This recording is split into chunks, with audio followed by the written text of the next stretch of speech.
make sure that things are working. So I'm just going to talk about how we have moved from smart city to a little bit IoT and how we can monetize it. I get worried. I've been working with smart cities for like 10 years, and we went through different versions of smart cities.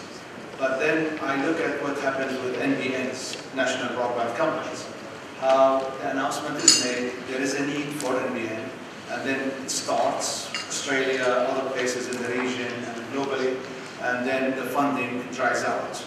So I believe in a business case, you really need to see where's the money, otherwise it's not going to happen. Smart city is the same here.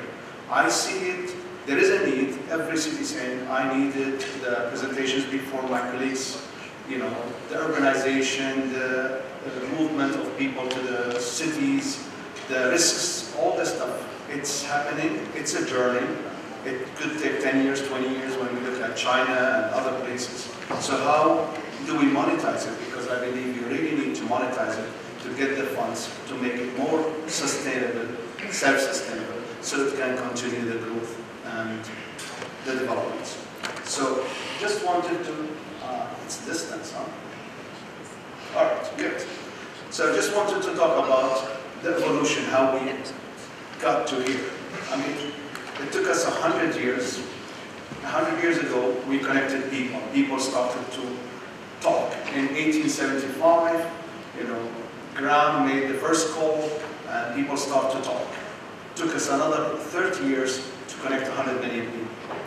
In the 80s, we started to have connectivity, emails, a little bit browsing. In the 90s, we moved to the web. So we had portals and we had more communications. In the 2000s, we started to connect mobile broadband. So people started to connect and more things started to happen. In the 2010, we started this Internet of Things and how it's moving forward. In reality, we are calling it M2M, machine to machine. So we started to put SIM cards in certain machines, we started to have Wi-Fi, and it started to really expand.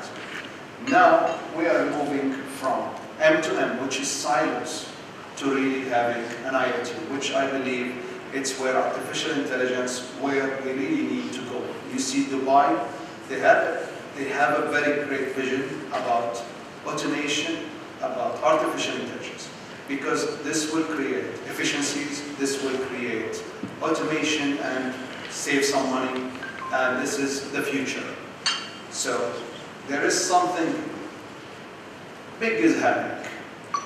I am coming from Ericsson, so I have to talk about 5G, and we believe having the 5G, having the clouds coming, you know, cloud owners, you know, in the region, they are moving to the region because there is a big thing is happening, and the last thing, having the IoT.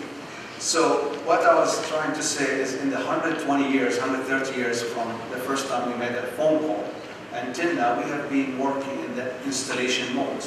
So we install the lines, we install the phone sets, we install the computers, we install servers.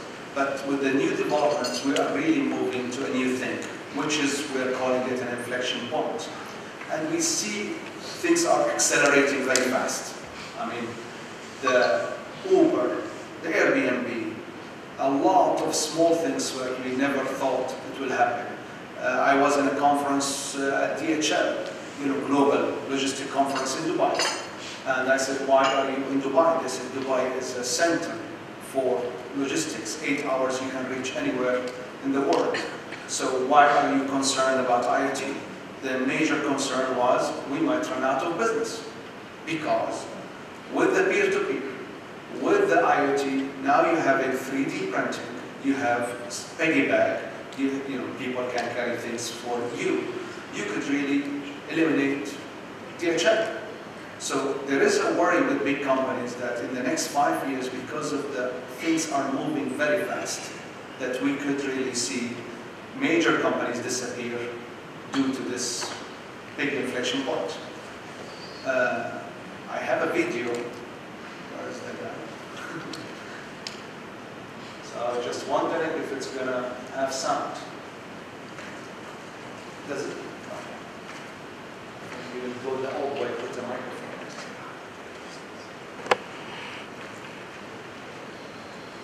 So I just want to show you a little video that we have made about where we see the futures and how things are moving. But I think all of us are here very passionate about smart city, IoT, and this will be really, a major change for us. So, and it is happening really monthly.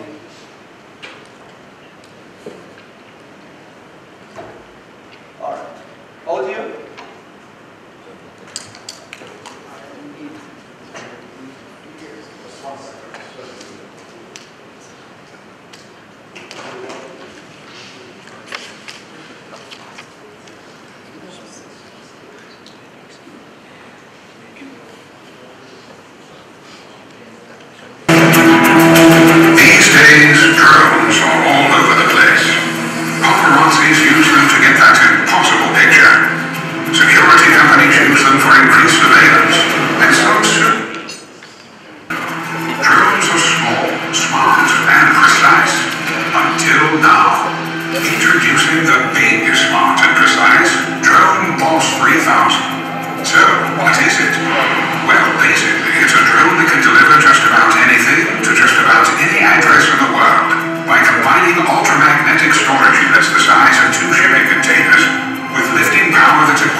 Cities are having thousands of fiber.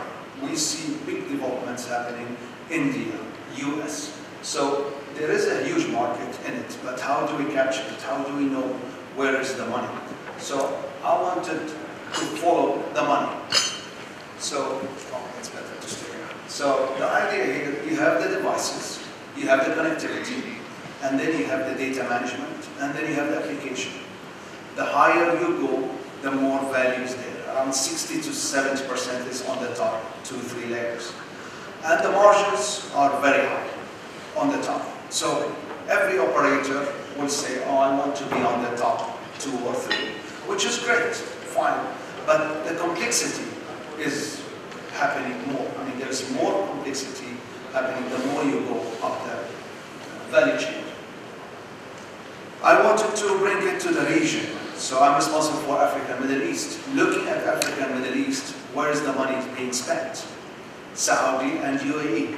They have the vision, they have the privatization, the 2030 vision of Saudi and Dubai 2020, and the ministers, the different ministers. So there's, in Saudi, $3.5 billion is being spent in 2016, expected to be $15 billion.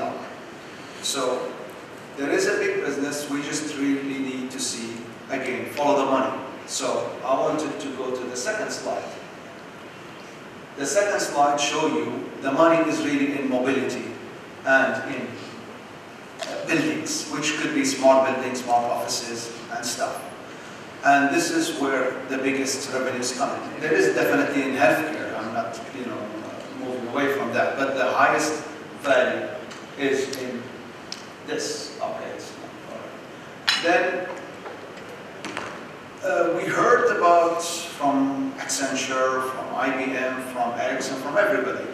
There's so many use cases. We have created 100 use cases. And then when you talk to customer, the customer really is sometimes confused. How do I look at the return of the use cases?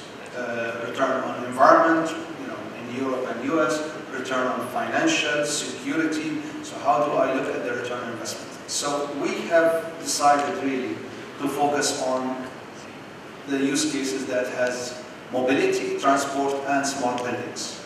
Because that's what we believe, and that's what we saw in the previous slide from Gartner. Where's the money? So I just want to touch a little bit on connected vehicle, connected fleet, which is really an offering. So looking at the numbers, I'm going to do similar to my colleague from Cisco, is looking at the saving. There is a 10% saving in fuel, there is a 20% in accidents, and there is a big number in claims and others. How did we calculate that? So basically maximizing the value. We are tracking the vehicle, the driver behaviors. I think a lot of you have seen the idea for fleet management. And I really want to call it fleet management, not connected fleet. A lot of operators call I have a fleet solution, which is putting the SIM cards and tracking where the location. But here we can even do more, as you all know about IoT. I can do geo-fencing, I can control the vehicles from going to certain places, I can do heat maps. So there is a lot of value that I can monetize. To go on the business model, and just to touch on it, you look at just installing the kit in the vehicles. We are doing this with RTA here in UAE, connecting taxis, limousines. Now, going a step further, if you really connect the vehicles and having connectivity with them, then you start to see the savings. So I just put the savings, in figures, and I just want to. Okay. So I just looked at the fuel saving. For a fleet of 10,000 cars, which is any taxi companies, any rental companies, you could see a 20 million dirham saving in 1 year. What I wanted, again, commenting on some of the use cases that we have seen, you're going to save $5,000 a year. Very nice, successful use case, but not successful enough to engage and to make the difference. Because remember my discussion, it's a journey. So within 10 years, I cannot go back, we saved 5 and we saved 10. I didn't need to save big numbers. So this will become attractive to all the stakeholders, the cities, the fleet owner, the operator who is responsible for connectivity, and the vendor. So this is just one example. I did not do the rest. Then I wanted to look at the connected traffic cloud. And what is it? We have all heard of the intelligent traffic system. So you spend tons of money to build the intelligent traffic system, which is all, like hardware stuff. Panels, signs, and command and control center and stuff. So we wanted to move it away from this to really use the latest, again, the IoT, the cloud, the connectivity. And what we have done. So back from silos, we wanted to connect everything together. So we connect, the whole city becomes all connected over the cloud. So the buses, the bus stations, How you need to know how many people on the bus, how many people waiting at the bus stations, how many people are in the whole city. So the city, like City of Dubai, will host 2020 Expo. You really need to have a holistic view. If there is an accident, you really need to talk to the port and say, do not send your containers. You really need to talk to the driver and say, take alternative routes. So this is the concept about connected traffic cloud. Rather than paying millions of dollars on ITS, you can really move to having something like this. So in summary, what we have done at Ericsson, we have moved with the market to offer everything as a service. So that provides low risk or entry to our customers. That provides a secure, platform. And technology is changing every 2-3 years. End of life used to be 7-10 years. Now it's really happening in 3 years. So we maintain the system. Our colleagues also address the security. We maintain the security. So we offer the whole platform as a service. Time to market is also very important because you look 2-3 years ago, everybody was going horizontal, and then they acquired platforms. And then guess what happened with those platforms? Sitting idle. You spend tens of millions of dollars on horizontal platform, which we as Ericsson, we were promoting horizontal platform. I'm not saying no, but we moved with the market dynamics to see, like, you really want to have a smart parking, you really want to have a fleet management, we can move very fast. As a service, 3 to 6 months, you start to roll out the service. And that is all. If you have any questions, please let me know, and I'm available throughout now. Yes, I'm Mohammed from GBB. I want to ask you please about the connectivity. Are you using a standard protocol or a proprietary protocol? And how are you addressing the different items that you are connecting, the different gadgets, the different devices that you are connecting? We are testing devices, we have our partners, and we make sure the devices are compatible with our platform and compatible with the security measures that we put. So we are working with Polycom, Debilium, and others. So this is from the device aspect to ensure that they are compatible with our platform. We don't manufacture devices, we certify devices. And we certify them the same way we certify mobile phones. So we make sure that whatever you put on your network is secure, not hackable, and compatible, will not cause problems. Because the danger of IoT, you can have any vendor coming, from a garage saying, I can do smart parking. But then if you are going to connect it to your network, where you have the financial information, customer information, you really want it to have a secure and managed platform. From connectivity, we promote mobile connectivity, but we are also vendor agnostic. I mean, if you want to have Wi-Fi, LoRa, we don't like WiMAX, but others are fine with us. We don't promote WiMAX, that's what I mean. So you address with IP? Yeah, definitely. The whole thing is IP. Yeah. So, but this in itself is dangerous because IP version 4 has been announced dead 10 years ago. Still using it. IP version 6 has not been adopted yet. With the IoT, so more addresses. An explosion of addresses now. But you are using IP version 4, right? Yes, exactly. I mean, when IP version 6 is available, we can go for it. But the idea here is, remember, I mean, there is a lot of, if I do a smart parking or I do fleet management, there is a lot of, this is a private IP numbering. So it's not really, so there is an explosion, there is a big thing. But it's the most mature technology with security and with availability. So it's not easy to change. You have been around for a while. We saw frame relay, ATM disappearing, and IP is the leading. We're just waiting for them. And you carry IP traffic over LoRa. You encapsulate it. You encapsulate it. Exactly. Any other questions? Thank you. Okay. Thank you very much. I would like to ask about mobile edge computing take of Ericsson on that domain. Mobile edge computing. So how you can bring cloud down to the edge of the network. So to allow that real-time application to work. We are working with some device manufacturers who are really integrating local edge computing, especially for like video surveillance and other applications. The idea here is not to carry a lot of traffic back to the core, to do as minimum as possible and report abnormal activities, not report everything that is being streamed. So we are working on that, but at that moment it's really more specific to video analytics, which is heavy on traffic. Yeah, because you mentioned about 5G. Yeah. So I remember we were working with Huawei at University of Surrey. So they were talking about mobile edge computing a lot.